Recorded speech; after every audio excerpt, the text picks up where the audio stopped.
everybody, welcome back and another drive home review, and oh boy do we got a winner for you. Yes. Ant-Man and the Wasp.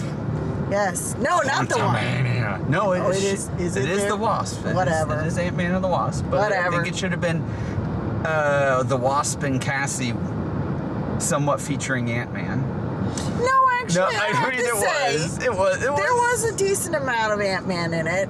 But anyway, I mean, unfortunately, what really bugs me about the whole Ant-Man and then all the other people in it is all the other people are scientists. And then there's Ant-Man, who's like everybody normal. And it always makes him, I always feel like he gets like the short dumb end rap. of the stick.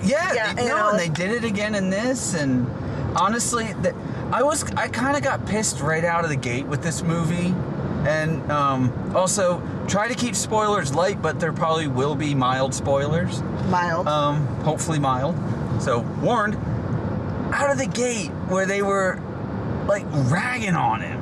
Yes. The family was right out of the gate was ragging on. I was like, well, you weren't there. I'm like, dude had no choice. He didn't have a choice. He was stuck. And then it's like, well, you weren't there, Dad. So you're I know it was out of your control. But and then you're not doing anything. Yeah. You're not doing anything about it. Maybe because he's trying to make up, in a sense, kind of like the mom. The mom was trying to make up for all the years she'd been gone, so she doesn't talk about the whole thing, which is fine. You know what? That was a little of a nuisance, but I understand. I get some of her character's reason as to why she kept things quiet, but I was also kind of annoyed because she said, hey, there's a really, really bad man, never go back there again, then we would have been fine. Yeah, it's like if she just gave a proper warning. Instead of, I don't want to talk about it. I don't want to talk about it. And it's like, this is what happens when you don't communicate. Communication is key, because when you don't, you open up a portal to the quantum realm and you release a menace that's, I guess, going to be worse than Thanos. And maybe our camera's still got a few issues. It's got issues, so bear with us on that. But anyway, so of this particular movie, this is the worst of the Ant-Mans by far. Well, yes. And as we kind of were thinking before, right out of the gate, is that, the emotions in this particular episode, so to speak, were rather flat. Yes, they were. And like the only time that I felt like there was like any emotional pull, because we were, the whole Modak, and we'll get into that in a second. But as far as the emotional, keep going. But the emotional pull and everything like that, it was very flat. And the one moment near the end that actually finally got me became moot right after that. Yes. And it was very disappointing to know. I'm just going. There you go. It was very disappointing to know that they basically left everything kind of meh, and then they give you a good pool right there, and then they just destroy it like 5 seconds after that. It was so disappointing. Like, I was actually like hoping that there was going to be a little bit more to that scene, a little bit more to the sacrifice of what led them there, and then it's like, oh yeah, don't worry about it. Keep talking.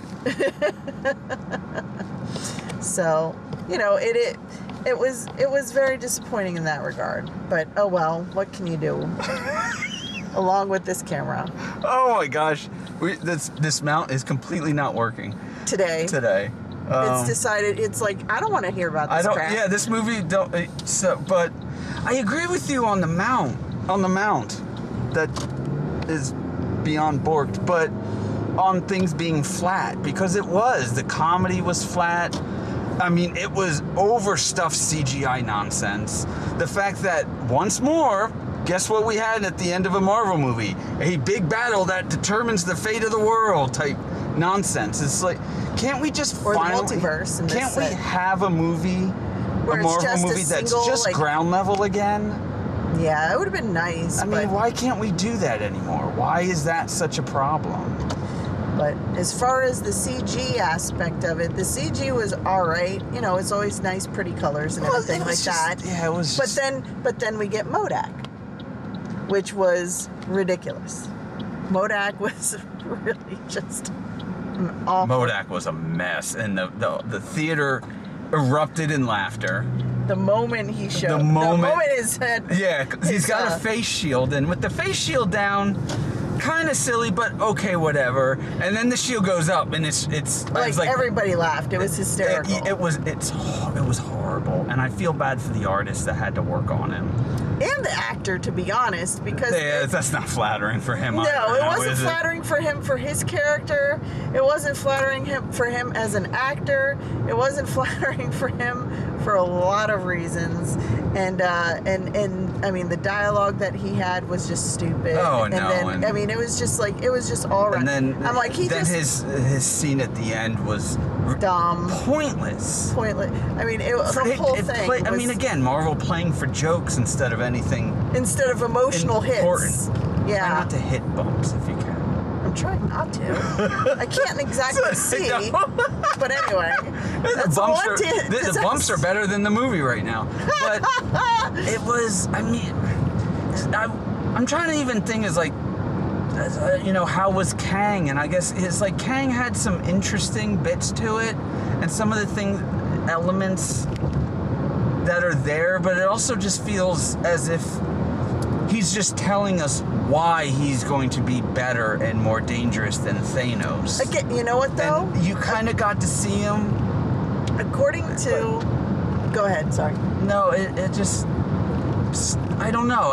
It just felt like they were trying to force it down your throat, and then when he finally shows up at the end, as, kind of Power Kang, even still, it just didn't really hit.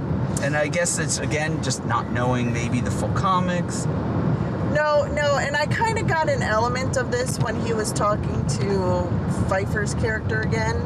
But, from what I gathered, he was the better choice because all the other kings were even more evil. Yeah, but wasn't the one in Loki even the better choice? I don't know, but all of them are bad no matter what is the point. But the thing is that he was trying to combat all them, but they exiled him, and so it was it's that whole concept. But is one devil better than the other? Yeah. It's there's and still that was something kind else that was just. I mean, there's so much exposition dumps in it. And it was ridiculous. And it was crazy, too, because when MODOK shows up, and it's like they spoil who it is, he starts dialoguing, hoping that people are going to say, oh, is that who I think it is? It's like, we haven't seen this guy since, when. And before it does the reveal, it shows you who it is. Nope, there's another car. One. And I was just sitting there, I couldn't believe it. I was like, that had to be a mess up, right? It's like, why would you do the flashback before the reveal? Because it's like, you could have just had Scott just say, hey, so-and-so? And that helmet goes up, yes. And then you could do the flashback for people that don't know. And if people don't know, it's okay. That's why it's a cinematic universe. Go back and find out. But it's like, no, let's remind you. And then there were just so many bits of that. And sometimes it got boring. And then again, we had the big old CGI fest battle at the end. And the fact that the Second Army was just some straight up, plot point BS is like, well, we need to have a follow-up, all hope is lost moment, and then this happens. And I think it's, correct me if I'm wrong, viewers, but isn't that just Deus Ex Machina, where they make up a plot device to take care of the situation that they're in? And I thought it was so stupid when it happened. I was like, kidding me? And then on top of it, at the final moment, where the portal is, why did that new army people that got them up to the tower, why weren't they there? Why didn't they had him? It's just all of a sudden this just happens to create another moment that at that point I was already done. I was just already done. There were some issues, but overall, I think that it wasn't, I don't know. I mean, it wasn't as much of a crap fest that I was expecting, but it also wasn't stellar. Although I think if I had to watch this or the Multiverse of Madness. Yeah, I think I'd still rather watch this. And I agree with that. So, I mean, there is that. Didn't quite say. I wouldn't say that there's quite I won't say Multiverse of Madness quite was character assassination, but a couple times it was pretty close, especially with Wanda in Multiverse of Madness, where this didn't quite have it. It just was ridiculous. It was just so, yeah. It was just ridiculous. When did Ant-Man get to Guardians of the Galaxy? And it wasn't even that Guardian. Well, I mean, we have yet to see the third Guardians, but I mean. But it was just, it was, the realm was just so sci-fi and crazy, and maybe the Ant-Man comic books go into the quantum realm, and it's that. I don't know, but just as this series was going, I just felt that it was pointless. I just didn't care for it. It was just dumb.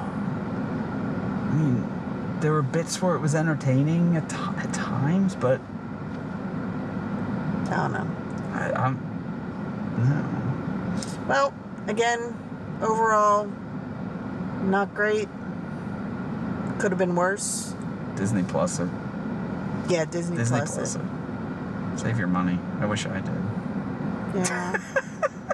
Although I think we still managed to get matinee pricing. I think we snuck in for matinee, so there was that. Have to get a matinee. Hopefully.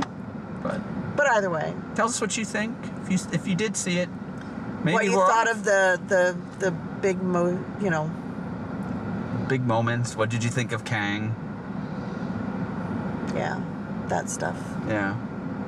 So, anyways, thanks for riding home with us. Yep. And we'll catch you at the next movie. We'll catch you at the next movie.